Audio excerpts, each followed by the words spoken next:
Hi hello வணக்கம் friends, welcome to way to career with shake YouTube channel. நம்ம இன்னைக்கு பார்க்க போகிறது என்னென்னா, இப்போது எல்லாருமே எதிர்பார்க்குறது என்னென்னா பேராமெடிக்கல் கவுன்சிலிங்காக தான் வெயிட் பண்ணுறோம். நம்ம பேராமெடிக்கல் படிக்க போகிற ஸ்டூடெண்ட்ஸை பொறுத்த வரைக்கும் நமக்கு பொறுமை என்பது ரொம்பவே அவசியம். ஏன்னா நம்ம எடுக்க போகிற கரியர் ஆப்ஷன் அப்படிப்பட்டது. ஓகே, இப்போ பேராமெடிக்கல் கவுன்சிலிங் ப்ராசஸ் எப்போ ஸ்டார்ட் பண்ணுவாங்க அப்படின்னு கேட்டால், இந்த மந்த் எண்டில் இல்லைன்னா ஜூன் மந்த் ஃபர்ஸ்ட் வீக்கில் நம்மளோட கவுன்சிலிங் அப்ளிகேஷன் ஸ்டார்ட் பண்ணிடுவாங்க.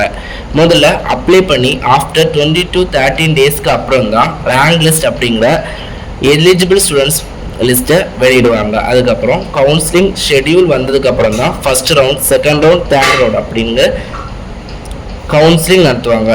இந்த கவுன்சிலிங்கில் 19 பேராமெடிக்கல் கோர்ஸு பொதுவாகவும் ஃபார்மா டி கோர்ஸுக்கு தனியாகவும் நடக்கும். ஃபார்ம் டியை பொறுத்த வரைக்கும் நமக்கு கவர்மெண்ட் காலேஜ் இல்லை, ஒன்லி செல்ஃப் ஃபைனான்சிங் காலேஜ் மட்டும்தான் அவைலபிளாக இருக்குது கவுன்சிலிங்கில். இந்த பேராமெடிக்கல் கவுன்சிலிங்கை பொறுத்த வரைக்கும் எந்த அளவுக்கு நம்ம கட் ஆஃப் மார்க் இருக்குதோ அந்த அளவுக்கு கவனத்தோட ரொம்ப யோசிச்சு தான் நம்மளோட சாய்ஸ் ஃபில்லிங் பண்ணணும். நம்ம எப்படி சாய்ஸ் ஃபில்லிங் பண்ணுறோம் அப்படிங்கிறத பொறுத்து தான் நமக்கு காலேஜ் சீட் அலாட் ஆகிறதுக்கு சான்சஸ் இருக்குது. ஸோ சாய்ஸ் ஃபில் பண்ணுறது ரொம்பவே கருத்தோடவும் கவனிப்பாகவும் பண்ணணும்.